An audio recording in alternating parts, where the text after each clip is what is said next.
Fala pessoal, beleza? Tudo bem com vocês? Bom, o vídeo de hoje ele veio um pouco fora do horário. Na verdade, o mercado está aberto hoje. Eu não tinha programado gravar esse vídeo sobre Bradesco, mas o dia de hoje ele exige que eu fale de Bradesco. Bom, para quem não sabe o que está acontecendo, já vou explicar tudo. Antes de mais nada, queria lembrar vocês que eu trabalho com mentoria e consultoria de investimento, né? Então, se você tem interesse em aprender a investir, aprender a escolher boas ações para o longo prazo, ações que dão lucro, que crescem ao longo do tempo, que vão se valorizar ao longo do tempo, que vão fazer a bola de neve girar, né, eu te ensino, né, através da mentoria de investimento. Ou se você não tiver paciência, não tiver interesse em aprender a investir, a gente tem a consultoria de investimento, que eu também vou poder te ajudar a investir melhor. Se você investe em ações do Bradesco, especialmente para você, eu vou poder te ajudar a investir melhor. Tá? Para quem não sabe o que está acontecendo, hoje o Bradesco acabou de soltar os resultados e o mercado parece que não gostou nem um pouco do resultado, tá? Então vamos olhar o que está acontecendo primeiro, antes da gente falar dos resultados, vamos olhar as ações do Bradesco, tá? O Bradesco agora está caindo quase 14%, eu acho que chegou a bater quase 15% antes,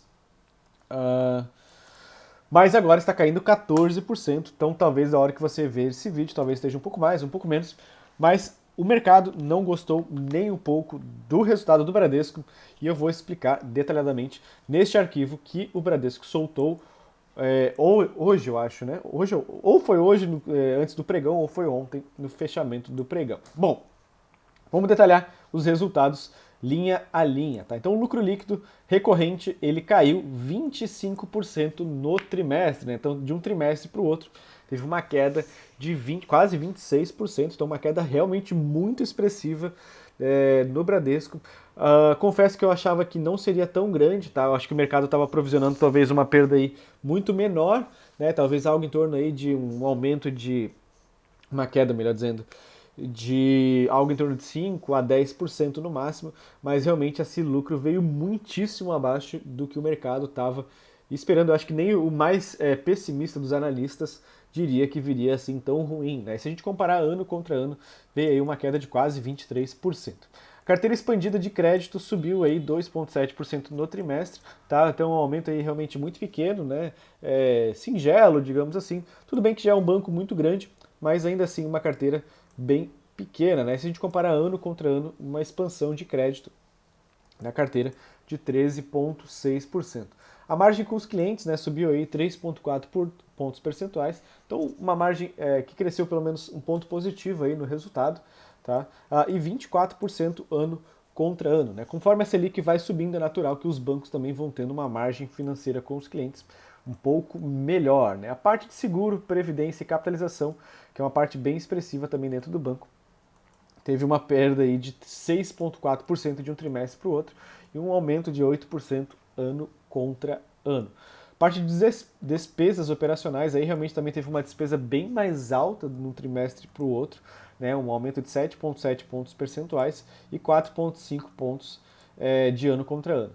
E agora, digamos assim, o sofá, o elefante debaixo do sofá, o elefante na sala, enfim, chama do que você queira se chamar, o pior resultado, né, o resultado que mais assustou os investidores é a provisão de perdas, tá? Então, basicamente daquelas empréstimos que eles fizeram, quanto disso aumentou de um trimestre para o outro. E aí a gente vê realmente um aumento explosivo de quase 37% de provisão de devedores duvidosos, né?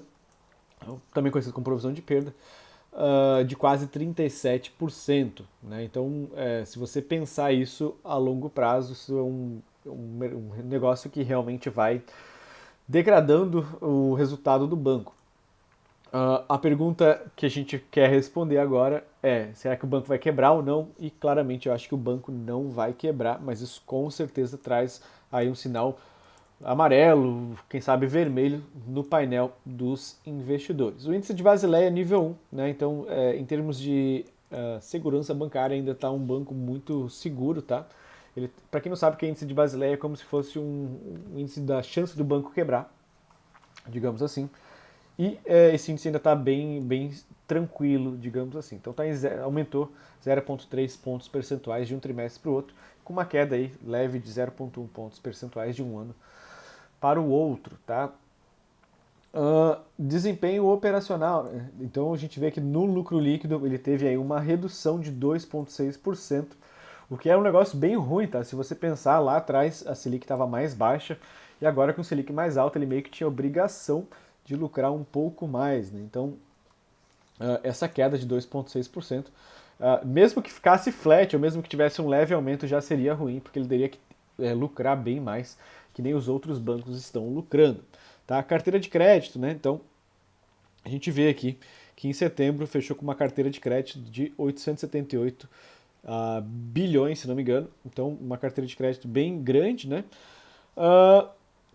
E a originação de crédito teve aí um aumento de 105 bilhões, no total sendo 91% pessoa física e 112 bi de pessoa jurídica, né? Então,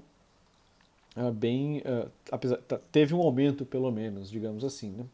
Na carteira renegociada, né, ao todo, 27,3% vieram de origem da carteira ativa e 5,3% de write-off, né? Então, se você tem dúvida do que é write-off, bota aí no Google, tá? Então, teve uma renegociação de carteira bem expressiva, tá? Então, assim, de uma forma geral, o mercado não se assustou à toa, né? A gente pode talvez discordar em qual magnitude o mercado deveria dar esse desconto para o Bradesco, mas realmente o mercado não se assustou à toa, porque esse índice aí subiu bastante, né? Inadimplência e provisão para risco de crédito, olha só, realmente a gente consegue ver, né, como o mercado estava, digamos assim, correto. Despesa de provisão de devedores duvidosos expandida em bilhões, né? Então, a provisão, se a gente pensar, efetivamente ela saiu de um patamar de 3,4 bi, lá no terceiro tri de 21, para 7,3 bi. Então, mais do que dobrou a carteira de provisão de perdas. E o percentual da carteira hoje é de 3,3%. Então, assim, chega a um patamar que começa a ficar preocupante, porque lá atrás, no Covid, né, então primeiro e segundo trimestre de 2020, a gente chegou aí nos patamares um pouco acima apenas do atual. Então, começa a ser um negócio um pouco problemático, tá? E índice de cobertura, né, ou seja, daquilo que eles estão provisionando perder, o quanto que está coberto, isso vem caindo, tá? Então, o índice de cobertura total aí, ele vem caindo. Então, antes estava em 327% de cobertura, agora está em 298%, né? De provisão de perda para que estão atrasados acima de 90 dias. Que mais? Inadimplência também aumentando, né? Do total, na verdade ficou quase flat, né? Teve um leve aumento aqui, se a gente pegar na curva, teve um leve aumento, mas a pessoa física se manteve estável, micro e pequena empresa teve uma leve redução, mas para grandes empresas teve aí um leve aumento de inadimplência, tá? Inadimplência acima de 90 dias, daí sim, tivemos um aumento bem expressivo, né? Então a gente vê que pessoa física teve uma inadimplência bem maior, micro e pequenas e médias empresas também uma inadimplência bem maior. Aí na média, né, saiu de de 3,5 pontos percentuais para 3,9. Acho que o mercado não estava contando com isso, né? Então a gente via que lá atrás estava numa tendência de queda. Aí chegamos aqui embaixo em dezembro de 2020 e agora, né, voltamos a subir. Obviamente que esse movimento também é um pouco mais natural com o aumento da taxa Selic, né? Então fica mais caro você ter dívida com uma Selic mais alta, mas talvez isso veio muito acima do que o mercado realmente estava esperando. Margem financeira, né? Vamos pegar por detalhes aqui, né? Então a margem financeira ela foi de 16 bilhões 283 milhões e a margem com clientes, né, foi de 17,5 bi, o que deu aí uma retração de 1,2 bi. Né? Então, talvez aí um resultado que talvez não confesso para vocês que eu não tinha expectativa nenhuma em cima dessa margem financeira, tá? Em termos de com clientes, né? A gente viu aí que chegou a um patamar de 10,1, então teve um leve aumento, né? Mas nada muito que assim agrade muito o mercado. De uma forma geral, uh, margem financeira nada muito. Confesso para vocês que não nada muito de surpresa nesse quesito, tá? Agora a parte de seguros, previdência e capitalização, lucro caindo de um trimestre para o outro, né, 20%, frente ao mesmo período do ano passado, 18% de queda. Dos 9 meses acumulados, um aumento aí de 28%. Resultado das operações, um aumento de 8%, mas com uma queda ainda frente ao segundo TRI de 22%. Né, então, resultado piorando. Né? O acumulado do ano, 32% de aumento, então nesse caso ainda está relativamente positivo. E a evolução dos prêmios emitidos, contribuição de previdência e receitas de capitalização. Um aumento, né? Pelo menos isso. Tá? Sinistros retidos, né? Aumentando aí também bastante. Tá? Questão de seguro aí, nada muito com que se preocupar. Vou passar mais brevemente, tá? O objetivo aqui era mais falar os pontos principais, né? Não é ficar chovendo no molhado, digamos assim. Interessante entender como é que está o índice de Basileia do banco. Tá? O índice total ainda está bem tranquilo, né? Está em 13,6, né? O capital principal 12,1, mas capital complementar 1,5, então ainda tá bem tranquilo. Parte de dividendos e juros sobre capital próprio, isso pode ser interessante para quem investe, né? O que é, de certa forma, compensar essa perda de hoje. Vamos até atualizar como é que tá agora as ações. Deixa eu pegar aqui. Teve mais uma queda agora, caindo para 14%. Então, os dividendos foram no total de 7 bilhões 411 milhões, né, o que representa aí um payout, né, ou seja, do lucro total eles distribuíram 40% do lucro, né, até o momento do ano. Tá? Então, em linha mais ou menos com o que eles vinham apresentando anteriormente. Aí, experiência digital e tal.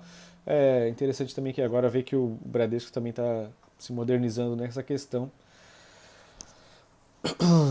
Interessante entender que o guidance eles mantiveram, né? Era de se esperar que eles tivessem dado uma revisada para baixo no guidance, mas aparentemente eles estão mantendo para quem não sabe, o guidance é como se fosse a empresa falando quanto que ela deve ter de resultado em cada linha de negócio. Né? Então, por exemplo, carteira de crédito expandida, eles tinham divulgado que ia ser entre 10 e 14, né? E estão tendo aí 13,6%. Então mantiveram o guidance, com exceção da provisão de devedores duvidosos expandida. Né? Então, eles estão aumentando aí o guidance, né? Estão revisando para cima de que eles vão ter uma perda bem maior do que eles estavam provisionando antes. Então, eles estavam divulgando que ia ter entre 17 a 21 bilhões de perda, e agora eles revisaram para 25, entre 25 a 27. Então, teve um aumento aí bem expressivo. No mais, imagino que não tenha muito mais o que falar. Carteira renegociada. Tá. Aí, se vocês quiserem entrar nos detalhes aí de algumas outras empresas ou que são controladas pelo Bradesco, enfim, operações que estão rolando dentro do Bradesco, vocês podem ver no site de RI da empresa e olha lá os resultados trimestrais. O que eu queria dizer para vocês? Né? Se você é investidor de Bradesco, a pergunta é, você acha que agora o banco tem futuro ou não? Né? Então, se você mudou de opinião só porque o preço da ação caiu, talvez você devesse reavaliar sua atitude perante o mercado de ações. Né? Não é porque o preço caiu que você tem que mudar de atitude com relação àquela empresa. Muitas vezes tem um monte de empresa que eu invisto que também caiu de cotação, está tudo certo. Tá? Não é porque a cotação caiu que a empresa é pior, na maioria das vezes é porque a cotação caiu, é porque a empresa está mais barata e é um melhor investimento. Mas nesse caso do Bradesco, realmente eles tiveram uma surpresa muito negativa. Em termos de qualidade, né, particularmente eu não acho que o Bradesco seja um dos melhores bancos para você investir, nem um dos mais baratos. Tá? Ele é mais caro do que Banco do Brasil. tá? E outros bancos aí menores, então tem muito banco menor aí que está muito mais barato. E também não acho que ele tem uma qualidade do Itaú, Santander, ou enfim, outros bancos também grandes aí que tem no Brasil. Então o Bradesco ele fica naquele meio, né? Ele não é nem tão bom a ponto de ser precificado de uma maneira tão boa quanto o Itaú, né? Nem tão ruim a ponto de ser precificado de uma maneira como, sei lá, um Banco do Brasil da vida. Enfim, o que eu acho desse resultado? Achei bem ruim, sendo bem sincero. Achei que decepcionou bastante e o mercado talvez esteja correto agindo em cima disso. No mais, sigamos acompanhando Bradesco. Queria lembrar vocês que se você tiver interesse em investir, aprender a escolher empresas, manda mensagem para mim, primeiro link na descrição, tá? Que eu posso te ajudar a investir melhor e, né, quem sabe, escolher ações melhores do que as do Bradesco. Beleza? Muito obrigado para você que ficou até o final. Desejo a vocês ótimos investimentos.